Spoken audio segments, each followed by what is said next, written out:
Hello guys, welcome back to my YouTube channel. So guys, आज मैंने 2 mock दिए थे। एक दिया था ऑलीवुड पर और एक दिया था अड्डा पर।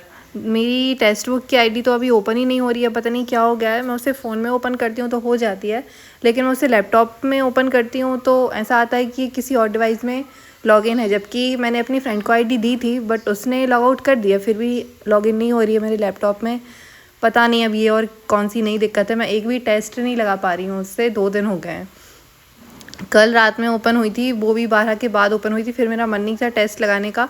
फ़ोन में ओपन है तो फ़ोन में मैं सेक्शनल टेस्ट लगा लेती हूँ, लेकिन जब मुझे मॉक लगाना होता है तो मैं उसे लैपटॉप में ओपन करने की कोशिश करती हूँ और वो लैपटॉप में ओपन होती नहीं है। अब पता नहीं कैसे ओपन होगी। और पहला जो मैंने मॉक लगाया था वो हॉलीवुड का लगाया था, और इसमें मेरे नंबर तो थोड़े से कम आए थे, लेकिन इतने भी कम नहीं आए थे कि मैं डिमोटिवेट हो जाऊँ। बट हाँ, थोड़े से कम आए थे।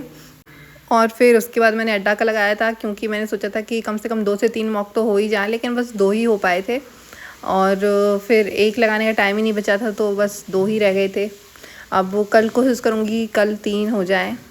और ये था जो मैंने अड्डा का लगाया था पहले, वो था IBPS क्लर्क का प्रीवियस ईयर का पेपर। और सोच रही थी कि ये प्रीवियस ईयर का पेपर है, इसमें तो अच्छे ही आने चाहिए नंबर, इसमें कम नहीं आने चाहिए। और उसमें इतने कम भी नहीं आए थे। बट हाँ, मेरा शायद एक पज़ल पूरा गलत निकल गया था, उसकी वजह से मेरे नंबर और अच्छे आ सकते थे, बट वो नहीं आए। ऐसा ही होता है हर बार। मैंने इस बार रीजनिंग में 38 अटैम्प्ट कर लिए थे, और अच्छा लगा, मुझे खुशी हुई। मैं बहुत खुश थी कि मैंने 38 अटैम्प्ट किए, इस बार तो मेरा स्कोर बहुत अच्छा आने वाला है। बट नहीं, ऐसा बिल्कुल भी नहीं हुआ। मेरा एक पूरा का पूरा पज़ल गलत निकल गया, जिसकी वजह से मेरे नंबर कम हो गए। मतलब माइनस मार्किंग में तो मेरे 1.25 नंबर कट गए। लेकिन मैं सोच रही थी कि अगर मेरे सही निकल जाते पूरे क्वेश्चन तो कितने अच्छे नंबर आ जाते मेरे, बट ऐसा नहीं हुआ। फिर मैंने सोचा कि कोई बात नहीं, अब जो गलती मैंने की है उस गलती का ध्यान रखूँगी, ताकि एग्ज़ाम में वो गलती ना हो। मैं थोड़ा टाइम बचाने के चक्कर में ना, कभी कभी ऐसा होता है क्वेश्चन सही से नहीं पढ़ पाती हूँ, मुझे ऐसा लगता है। और जब मैं क्वेश्चन सही से नहीं पढ़ पाती हूँ ना, तभी मैं पज़ल में गलती करती हूँ। बस एक लाइन अगर गलत पढ़ ली ना, तो पूरा क्वेश्चन गलत होना तो पक्का है। और शायद यही गलती मैं करती हूँ, बाकी मैं सही पढ़ लेती हूँ पूरा, बस एक लाइन गलत पढ़ लेती हूँ मैं। उसके चक्कर में मेरा पूरा का पूरा पज़ल या सिटिंग अरेंजमेंट गलत हो जाता है। और ये गलती अब मुझे नहीं करनी है दोबारा। अब मैं बहुत अच्छे से पढ़ूँगी। इससे पहले भी मैंने सोचा था कि ये गलती दोबारा नहीं करनी है मुझे, लेकिन फिर भी मैंने कर दिया है। मैं क्या करूँ, शायद इंसान गलती का पुतला है और मैं वो गलती का सबसे बड़ा पुतला हूँ। मुझसे गलतियाँ पे गलतियाँ ही होती जाती हैं। अब कोई बात नहीं, अब देखते हैं कि आगे क्या करती हूँ मैं। बस ऐसा हो कि ना, आगे जो मॉक लगाऊँ ना मैं, उसमें भी मेरे इतने ही अटैम्प्ट हो जाए। लेकिन इसके बाद जो मैंने एक मॉक लगाया था ना हॉलीवुड का, उसमें पता नहीं क्या ही हो गया था। मैं 22 एक क्वेश्चन कर पाई थी, 22 या 23-24 क्वेश्चन कर पाई थी रीजनिंग के, से ज़्यादा अटैम्प्ट ही नहीं कर पाई थी। इसमें मैंने 38 अटैम्प्ट कर लिए थे। फिर मैं सोच रही थी कि अब सारे मॉक में मुझे इतने ही अटैम्प्ट करने हैं, और उसमें पता नहीं क्या ही हो गया था। कौन सी चीज़ में फंस गई थी मैं, शायद पज़ल में फंस गई थी। तो मैं इतना इतना ज़्यादा टाइम लग गया। तो उसमें जो फर्स्ट वाली पज़ल आई थी ना, वही इतनी अजीब सी आ गई थी कि उसमें मैं पूरी फंस गई थी। उसमें मेरे पूरे 5 से 6 मिनट चले गए थे, और उसका आंसर लास्ट में भी नहीं निकला था। तो मैंने सोचा कि मेरा टाइम पूरा वेस्ट हो गया है इसमें।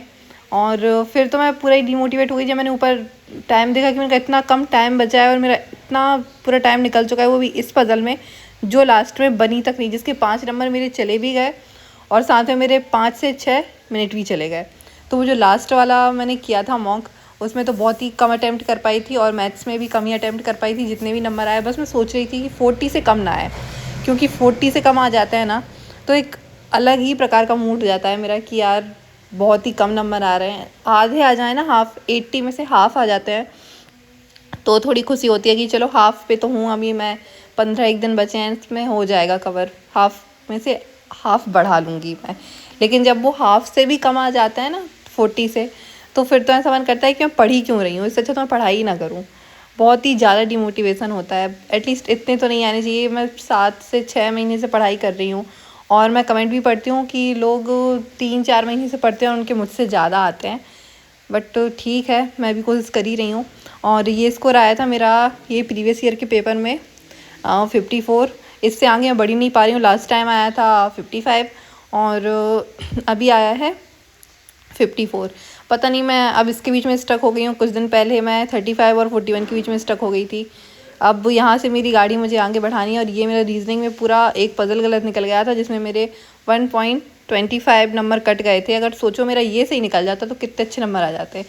लेकिन अब मैं क्या करूँ, ये गलती तो मुझसे ही होनी थी और होती ही है। मैं सही से नहीं पढ़ती हूँ शायद इसलिए। फिर उसके बाद मैंने हॉलीवुड का एक दूसरा टेस्ट लगाया था। ये प्रीवियस ईयर का नहीं था, ये मॉक ही था। और ये मेरी कॉपी, जब मेरा पढ़ाई का मन नहीं करता तो मैं ऐसे पूरी ख़राब कर देती हूँ, पेंटिंग करती रहती हूँ इसमें, और पूरा पेज ख़राब हो गया वो। फिर नेक्स्ट पेज से नई शुरुआत की मैंने और एक नया टेस्ट शुरू किया। और इस टेस्ट से पहले मुझे उम्मीद थी कि चलो ठीक है, मैंने जितने उसमें अटैम्प्ट किए, रीजनिंग में तो अच्छे खासे अटैम्प्ट ही करूँगी मैं, ऐसा मैंने सोच के ही रखा था। बट नहीं, ऐसा कुछ भी नहीं हुआ। रीजनिंग में भी बहुत कम अटैम्प्ट कर पाई थी मैं, एटलीस्ट 22 अटैम्प्ट किए थे बस। और मैथ्स में 23। मैथ्स में ही ज़्यादा अटैम्प्ट हो गए, लेकिन रीजनिंग में इतने ज़्यादा नहीं हो पाए। बस इसमें गलत भी थोड़े कम निकले मेरे, जैसे कि मेरे 2 गलत निकले बस, और सही निकले 43 और स्कोर आया 42। 41 से एक ही ज़्यादा है, लेकिन ये तो खुशी है ना कि 40 से कम नहीं हुआ, वरना मुझे बहुत बुरा लगता है 40 से कम नंबर आते हैं तो खुद देखने का मन नहीं करता। ब्लॉग में क्या दिखाऊँ फिर मैं, लेकिन फिर भी मैं दिखाती हूँ।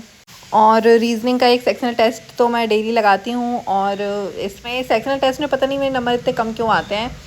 ऐसे तो अच्छे आ जाते हैं, ऐसे भी थोड़े कम ही आते हैं वैसे, लेकिन इतने अच्छे तो आ जाते हैं। और इसमें लेकिन कुछ ज़्यादा ही कम आते हैं मेरे नंबर, ऐसा पता नहीं क्यों ही होता है। और फिर जब मैंने ये टेस्ट स्टार्ट किया तो मैंने सोचा ये शायद इजी आएगा। मैंने सुना था टेक्स्ट बुक के अभी सेक्शनल टेस्ट अच्छे आ रहे हैं, लेकिन इसमें ना थोड़ा सा टफ दे देते हैं ना कि फंस जाता है इंसान। फिर मेरे 21 आए, कल 19 आए थे, आज 21 आए, बस एक नंबर बढ़ा है मेरा। और लगता है मैं ये सेक्शनल टेस्ट में इसी के बीच फंसी रहूँगी। परसों आए थे शायद 30 आए थे मेरे, बट अभी 2 दिन से तो इतने कम नंबर आ रहे हैं ना। और फिर मैं मैथ्स का तो सेक्शनल टेस्ट लगा नहीं पाई थी, क्योंकि मुझे क्लास भी देखनी थी।